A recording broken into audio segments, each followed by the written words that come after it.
Bonjour à toutes et bonjour à tous. Très heureux de vous retrouver dans cette nouvelle entrevue dans la Tourelle. Nous sommes ici à la Maison de la Culture du Château Landry à Montjoly et c'est dans ce magnifique cadre que le CLAC Métis a le plaisir de recevoir en résidence de création, non pas une, mais deux artistes aujourd'hui. Alors j'ai commencé par me tourner vers Annick Arsenault. Bonjour. Bonjour. Annick, donc tu es poète, la résistance, la féminité, l'intime font partie des thématiques qui te sont chères. Tu as publié chez Filmicile, Moebius ou encore dans la revue Sabor. Ton art t'amène à collaborer avec des artistes d'autres disciplines, tout en ayant un rapport très fort avec la communauté. Puis ça on va en parler tout à l'heure au cours de l'entrevue.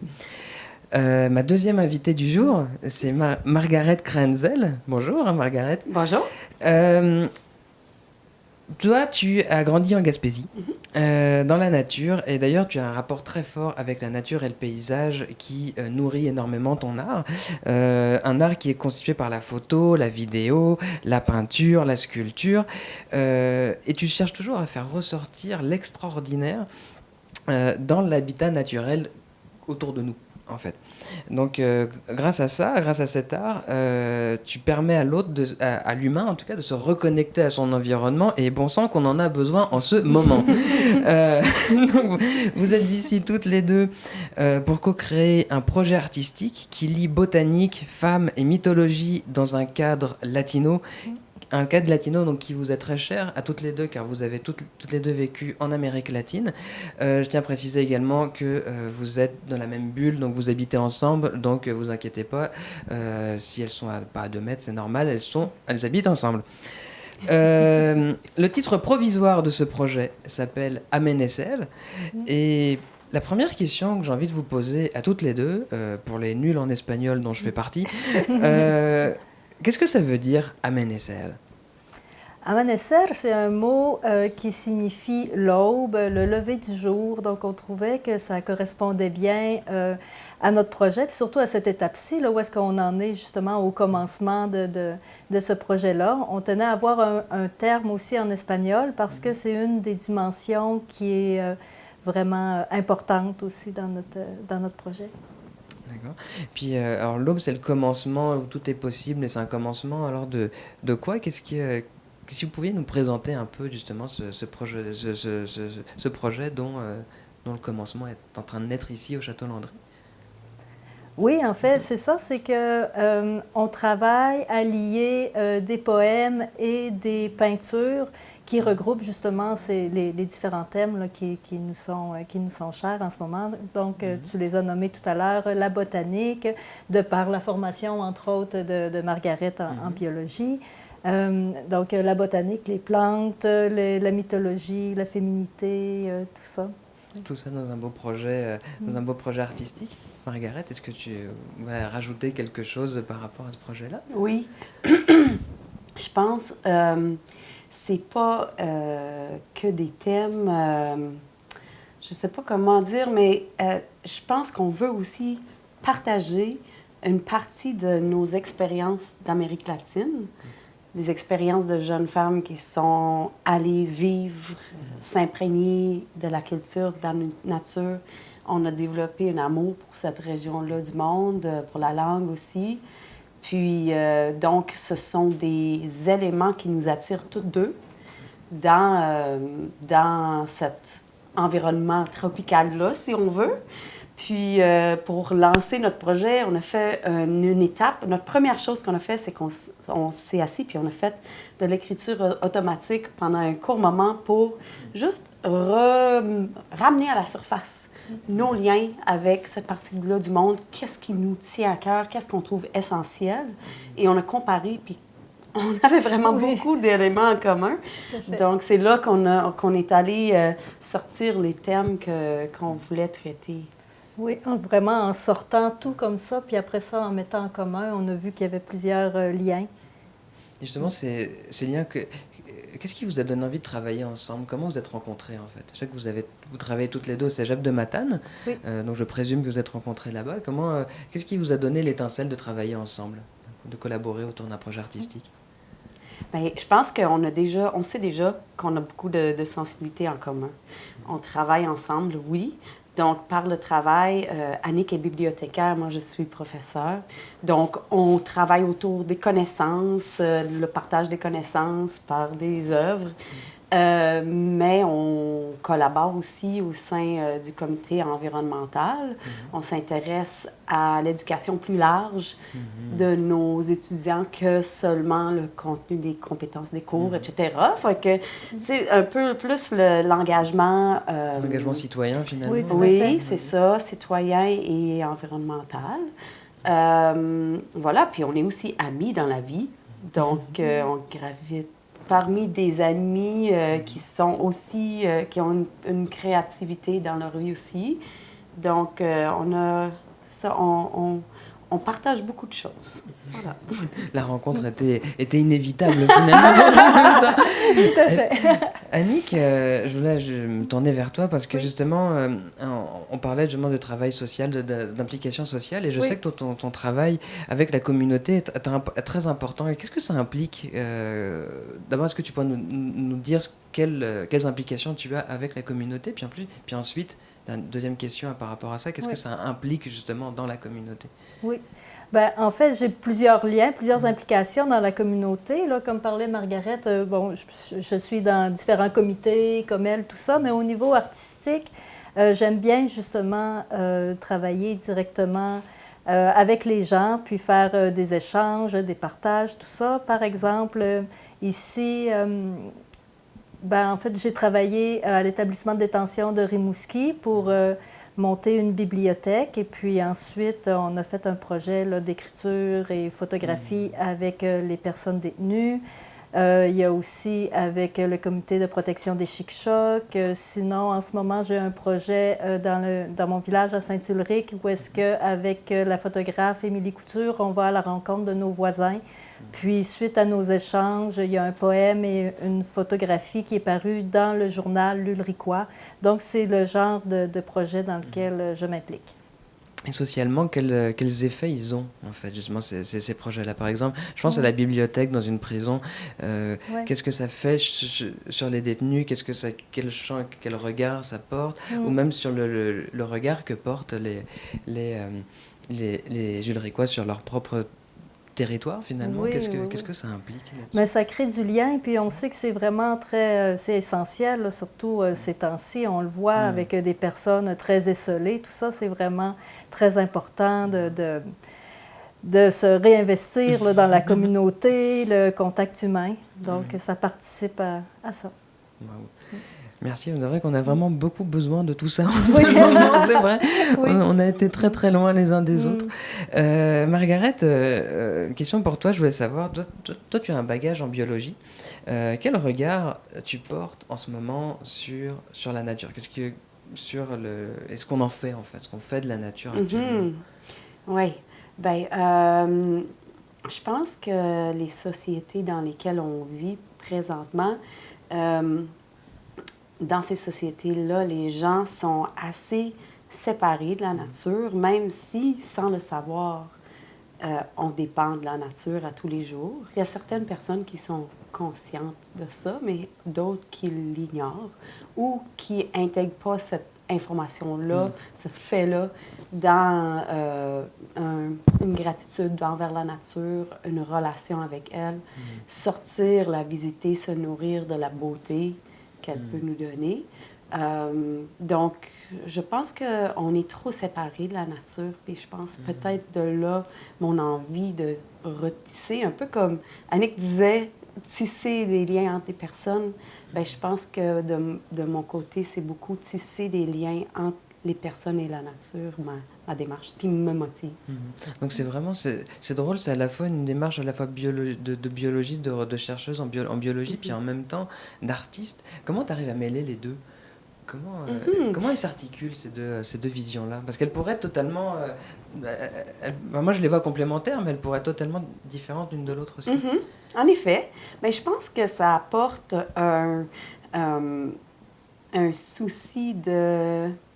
Quand je fais, par exemple, une toile, je vais vouloir ou une photo ou une vidéo, je veux pouvoir partager la beauté que je vois.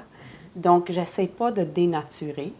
Il y a peut-être des filtres que je vais mettre parce que je veux transmettre une émotion ou quelque chose comme ça. Mais en gros, j'ai envie juste de mettre la lumière sur la beauté qui est là. Puis, ça fait aussi que je vais, par exemple, dans notre projet actuel, on travaille beaucoup la botanique. Donc, là, je porte attention aux parties des plantes qu'on veut venir présenter. Donc, c'est un peu un travail, il y a la peinture botanique scientifique que les naturalistes faisaient pour un peu prendre en note leurs observations. Donc, il y a peut-être un peu de ça dans la manière que je peins les plantes aussi. Ouais. Wow.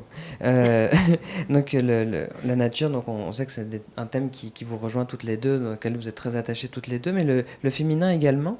Est-ce que vous pourriez me parler un peu de ces deux thèmes-là en particulier? Oui, en fait, c'est qu'on avait envie de partir de notre expérience de femme, finalement, en voyage, donc de parler de nos expériences à nous, de notre point de vue à nous. Donc, c'est pour ça qu'on lit beaucoup, entre autres, le point de vue féminin. Oui, puis on pourrait peut-être aussi parler un peu de l'utilisation des plantes dans la culture qu'on a connue quand on a vécu en Amérique latine. Donc, c'est des populations, des communautés qui vont être un peu plus près de leurs ressources naturelles, si on veut. On a toutes deux connu, par exemple, des communautés autochtones. Okay. Donc là, on a rencontré des gens qui se soignaient avec les plantes. C'était dans quel pays, pour savoir? Okay, vous avez vécu où à peu près? Honduras, Équateur, Colombie. OK. Oui, de mon côté, c'était au Panama. Puis j'ai fait aussi des voyages en Équateur. Voilà. Wow. Oui. Mais alors du coup, là, parce qu'on parle de nature, on parle de communauté, on parle de tout ça, mais qu'est-ce qu'il y a de plus naturel chez vous? J'aime bien, moi, cette question. Oui. Ça fait toujours ce genre de réaction. Oui, c'est ça!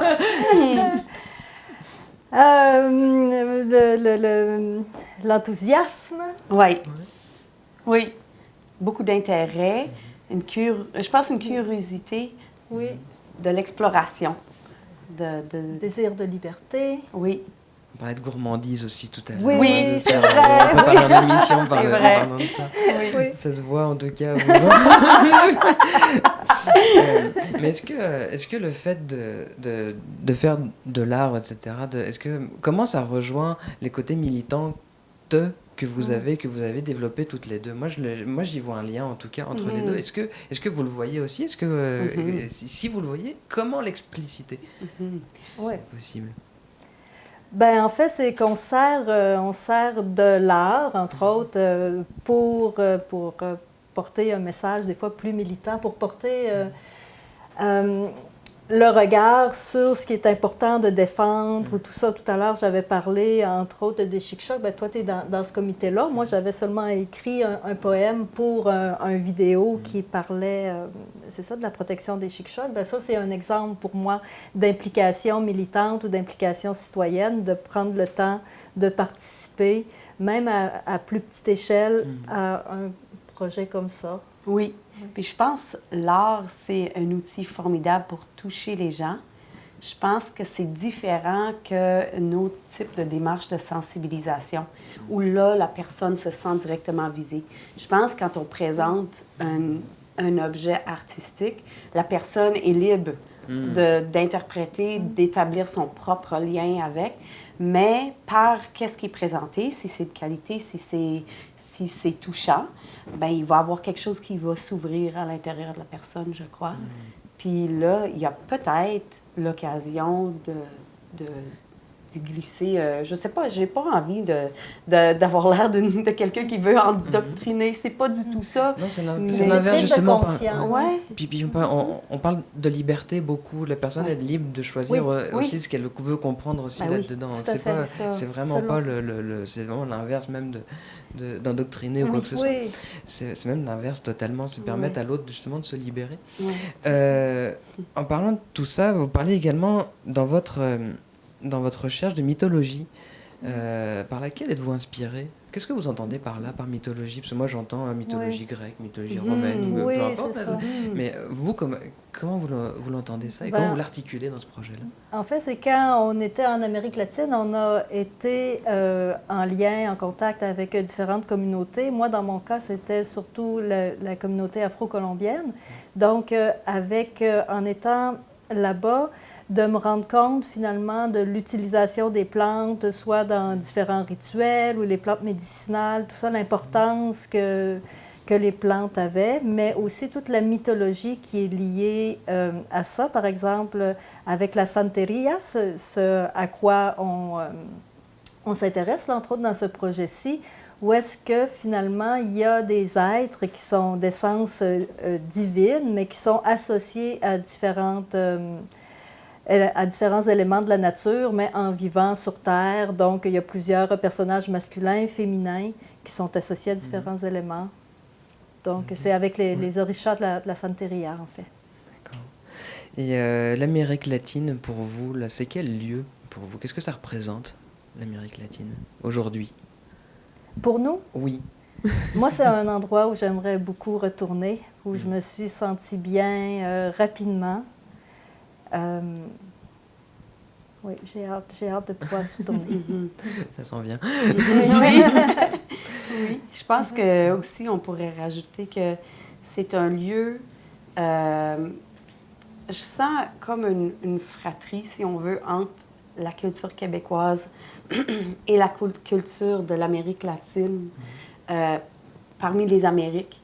Parce que je trouve qu'il y a beaucoup de similitudes, même s'il y a aussi beaucoup de différences, il y a beaucoup de contrastes aussi, mais il y a beaucoup de choses qui se ressemblent dans les deux cultures. Comme Annick disait, on arrive en Amérique latine, les gens veulent tisser des liens tout de suite, ils sont très ouverts, accueillants, puis aussi très expressifs, très... en général, je dirais, les gens, ils ne s'expriment pas de la même manière, mais...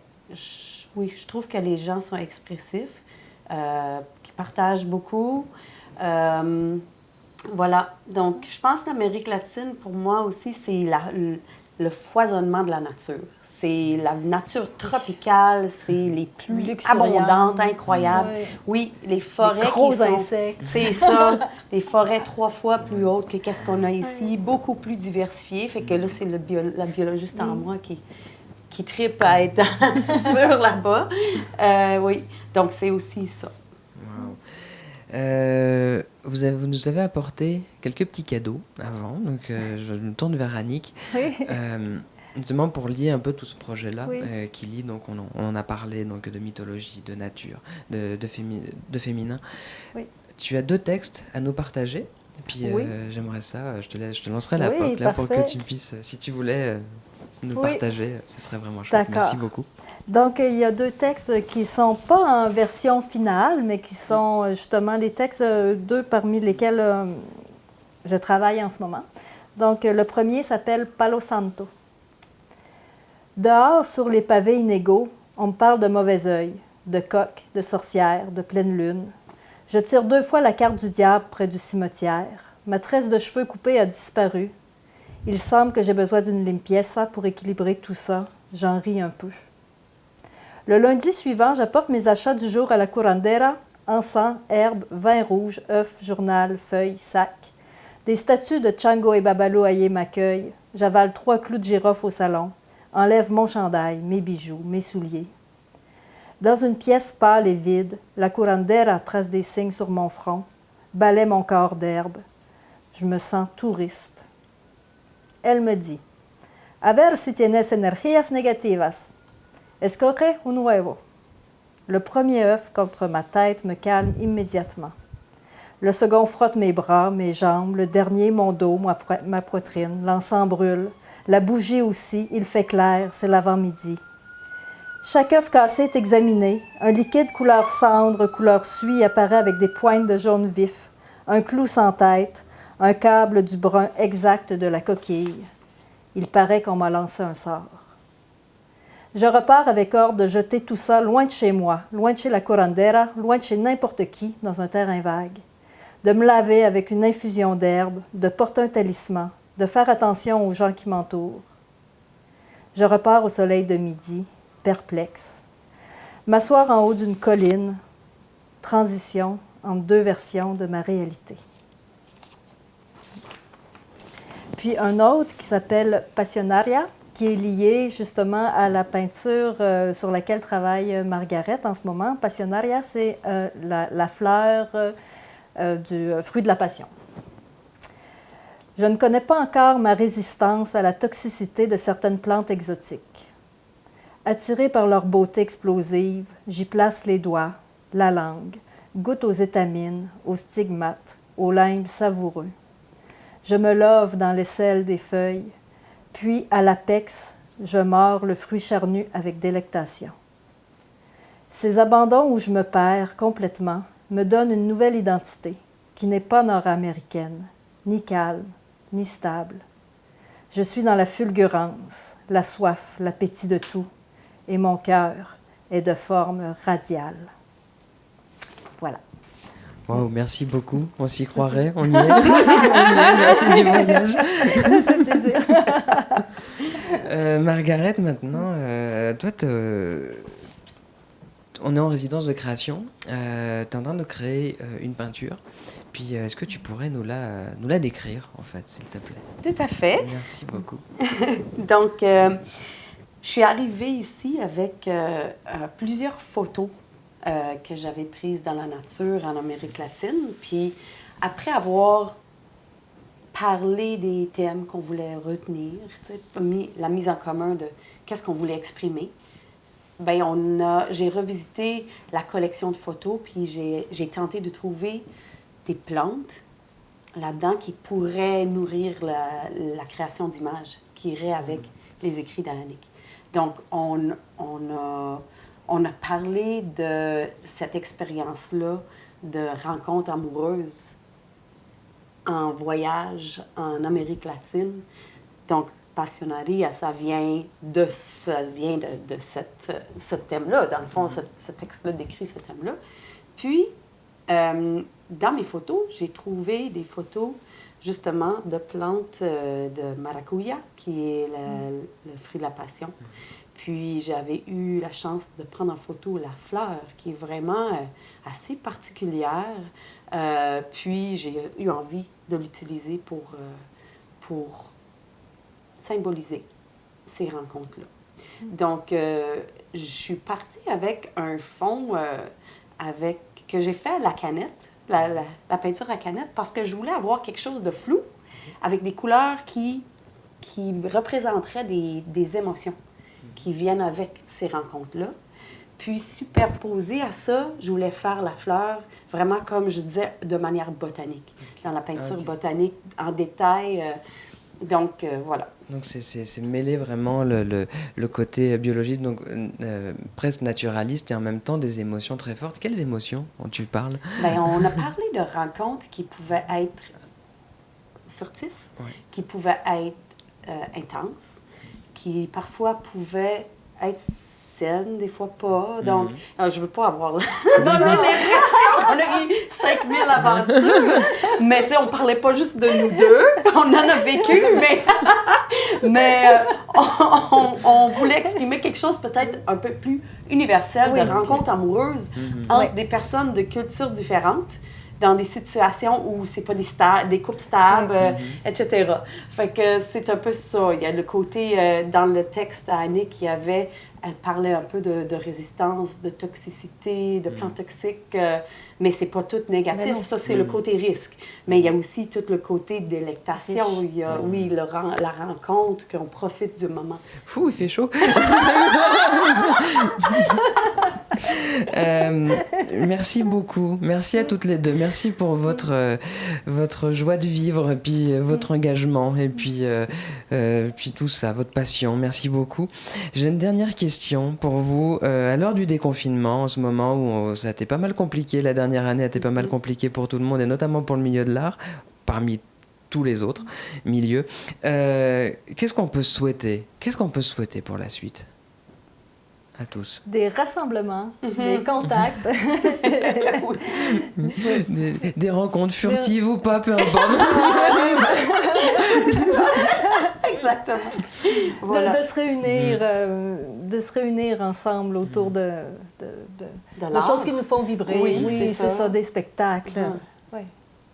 Je suis d'accord. Merci Annick Arsenault, merci Margaret Krenzel pour votre présence ici à la Maison de la Culture du Château Landry à Montjoly. Le GLAC Métis continue ses opérations. Bientôt, on va vous donner toutes les adresses et les dates des thés littéraires au Jardin de Métis.